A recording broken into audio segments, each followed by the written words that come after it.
3-4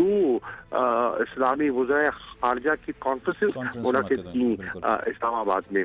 جو ہمارا social security programme ہے وہ آپ کے سامنے ہے. احساس پروگرام کی گونج آج پاکستان کے کونے کونے میں ہے. جو ہیلتھ کارڈ دیا گیا اس سے ہر کنبے کو ایک ہیلتھ انشورنس اور سیکیورٹی دی گئی. میں کس کس چیز کو گنواؤں, یہ تو ایک لمبی داستان ہے. اچھا سر, یہ فورن فنڈنگ کے معاملے میں کیا نکلے گا معاملہ؟ یہ فورن فنڈنگ کا جو کیس چل رہا ہے, کل آپ کی عمران خان صاحب کی ثاقب نثار صاحب سے بھی ملاقات ہوئی, یہ معاملہ زیر غور آیا یا اس کے علاوہ کوئی معاملہ زیر غور آیا؟ کیس زیر بحث ہے, آپ کے سامنے ہے. الیکشن کمیشن میں ہمارے وکلاء نے اپنا موقف پیش کر دیا ہے. ہم سمجھتے ہیں اور ہائی کورٹ کا ایک فیصلہ آ گیا ہے اور بڑا مناسب فیصلہ ہے کہ حنیف عباسی کیس کے بعد یہ کسی ایک جماعت کو اب نشانہ نہیں بنا سکتے. جتنی بھی اکاؤنٹس ہیں سب کے اسکروٹنائز ہونے ہیں. تحریک انصاف تیار ہے, ہمارے اکاؤنٹس تیار ہیں, ہمارے اکاؤنٹس آڈیٹڈ ہیں, ہم پیش کر چکے ہیں اور ہمیں اس میں کوئی گھبراہٹ نہیں, کیونکہ ہماری جو فنڈنگ ہوئی ہے اس میں کوئی انلیگل فنڈنگ نہیں ہے, کوئی اس میں پروہیبٹڈ سورسز سے فنڈنگ نہیں ہے. تو اللہ الحمدللہ ہمیں اطمینان ہے کہ انشاءاللہ ہمارا کیس مضبوط ہے اور جتنے کیو آرز کے تحت ہم سے سوالات کیے گئے تھے ہم نے ان کا مفصل جواب جمع کروا دیا ہے. کاش دیگر جماعتیں بھی اس طرح جس تفصیل سے ہم نے اپنے اکاؤنٹس سامنے رکھے ہیں اور اسکروٹنائز کروائے ہیں وہ بھی ہمت کریں اور آگے اتریں اور اپنے اکاؤنٹس پیش کریں. سر پنجاب کا معاملہ ذکر کرتے ہیں تھوڑا سا. پنجاب میں کیا چل رہا ہے سر؟ یہ پنجاب کا جو معاملہ ہے, ایک وزیر اعلیٰ کہتا ہے اس کا استعفیٰ غیر آئینی ہے, دوسرا کہتا ہے کہ انتخاب غیر آئینی ہے. یہ سارا معاملہ کس کروٹ بیٹھے گا؟ آپ کو لگتا ہے پنجاب ایک بہت بڑا صوبہ ہے, پاکستان کی سب سے بڑی آبادی, 12 کروڑ عوام وہاں پر موجود ہیں, لیکن نہ کوئی کابینہ ہے نہ کوئی قانون نظر آتا ہے. کیا کہیں گے سر؟ مسئلہ یہ ہے کہ آپ نے قانون سے بالا تو نہیں جا سکتے اور آپ نے جو آئینی تقاضے ہیں ان کے مطابق ہی حل لینا ہے نا.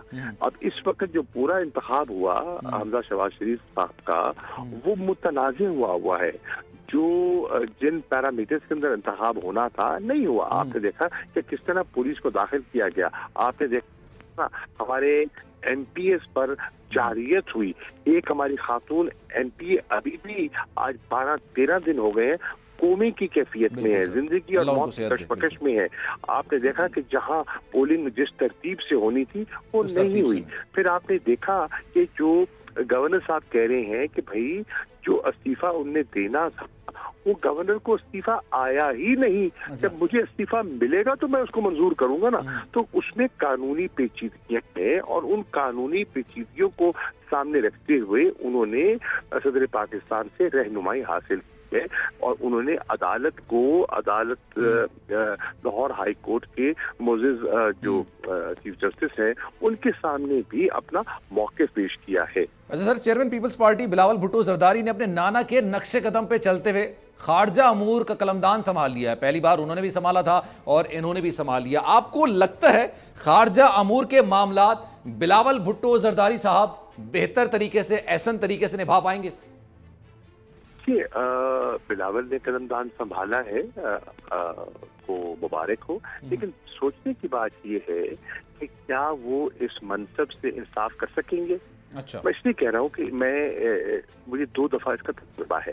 اس میں بے پناہ وقت دینا پڑتا ہے, بڑی عرقداری کرنی پڑتی ہے اور بے پناہ ٹریولنگ کرنی پڑتی ہے ملک سے باہر. وہ پارٹی کے سربراہ ہیں, وہ پارٹی چلائیں گے, پارٹی کے امراض کو دیکھیں گے جبکہ الیکشن کا ماحول ہے, یا وزارت خارجہ کے قلمدان سے انصاف کریں گے. اگر وہ صحیح معنی میں ہینڈز آن فورن منسٹر بنتے ہیں تو پھر وہ ان کی جو سیاست ہے اور پارٹی ہے وہ سفر کرے گی. اور تبھی ان کی پارٹی میں تقسیم تھی اور پارٹی بڑی ڈیوائیڈڈ تھی کہ ان کو قلمدان یہ سنبھالنا چاہیے نہیں سنبھالنا چاہیے. اور اگر وہ پارٹی کو توجہ دیتے ہیں تو پھر ہمارے پاس جیسے پچھلے نواز شریف صاحب کے دور میں کوئی مؤثر وزیر خارجہ نہیں ہوگا. تو اب سوچنے والی بات یہ ہے کہ بلاول بھٹو زرداری نے یہ فیصلہ کیا ہے، صحیح ہے، سیاست میں ایک بہت بڑا قدم لیا ہے. یاد رہیے ان کو لوگ یاد کرتے ہیں بھٹو کے نواسے کے طور پر، بے نظیر بھٹو صاحبہ کے بیٹے کے طور پر. اب ان کو یاد کیا جائے گا شہباز شریف کے وزیر خارجہ کے طور پر. اب دیکھنا یہ ہے سر آپ جیسے کہہ رہے ہیں کہ پارٹی کے سربراہ بھی ہیں، پارٹی کی سربراہی بھی کر رہے ہیں اور پھر خارجہ امور کے قلمدان بھی انہوں نے سنبھال لیا ہے. آپ کو لگتا ہے اس وقت موجودہ دور میں کن چیلنجز کا سامنا ان کو بین الاقوامی طور پر پاکستان کو صحیح طریقے سے پرفارم کر پائیں گے، ریپرزینٹ کر پائیں گے؟ آواز آپ کی کم آ رہی ہے. سر میں پوچھ رہا ہوں بلاول بھٹو زرداری صاحب وزیر خارجہ کے طور پر بہتر طریقے سے جو پاکستان کو اس وقت چیلنجز ہیں پورے عالمی دنیا کے معاملات میں، اس کو صحیح طریقے سے ریپرزینٹ کر پائیں گے؟